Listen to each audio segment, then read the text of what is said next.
les débuts des civilisations grecques et romaines. Dans les cités grecques, la population était classée en deux groupes, les citoyens et les non-citoyens. Les citoyens sont uniquement des hommes.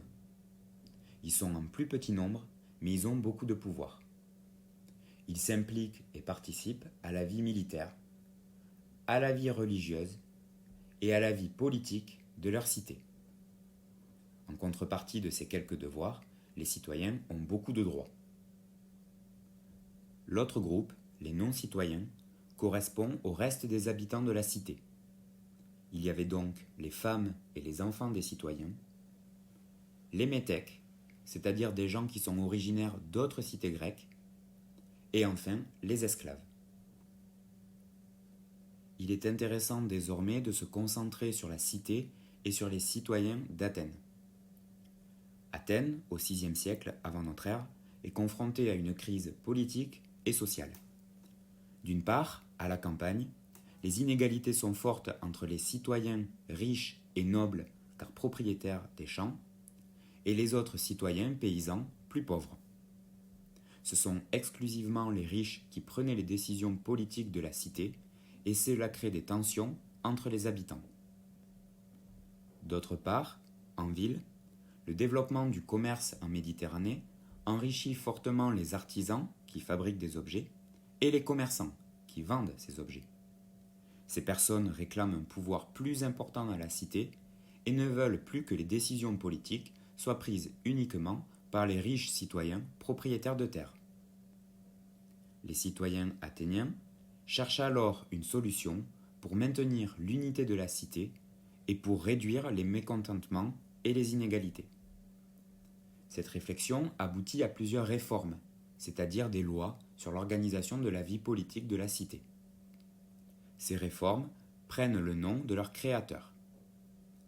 Il y a eu d'abord les réformes de Solon, qui donnèrent beaucoup d'importance aux artisans et aux commerçants riches, qui purent désormais participer à la vie politique en faisant partie de l'Ecclésia, c'est-à-dire l'assemblée qui votait les lois, la guerre, le budget.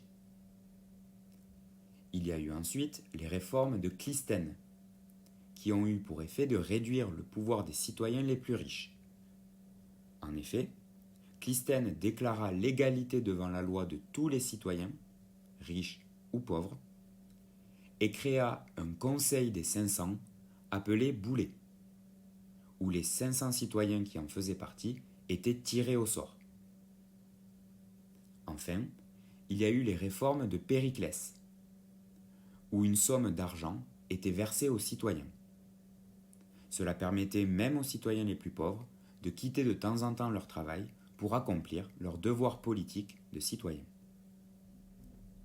Ce système plus égalitaire entre citoyens, où chacun peut exercer des responsabilités au sein de la cité, s'est appelé démocratie, qui vient de deux mots grecs. Démos, qui veut dire le peuple, et kratos, qui veut dire le pouvoir. Démocratie veut donc dire le pouvoir par le peuple. En classe, nous verrons dans le détail les lieux de la démocratie à Athènes, c'est-à-dire là où les discours se passaient, où les décisions étaient prises, ainsi que les différents rôles des citoyens dans la vie de leur cité. La démocratie athénienne était un mode de fonctionnement unique en Grèce. Et à l'époque, cela a permis à Athènes de devenir l'une des cités les plus grandes et les plus puissantes.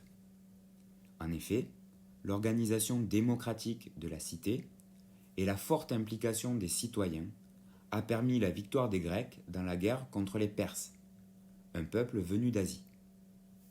Autrefois, seuls les nobles propriétaires de terres participaient à la guerre. Désormais, tous les citoyens peuvent défendre leur cité lors de batailles célèbres comme celle de Marathon, des Thermopyles ou de Salamine.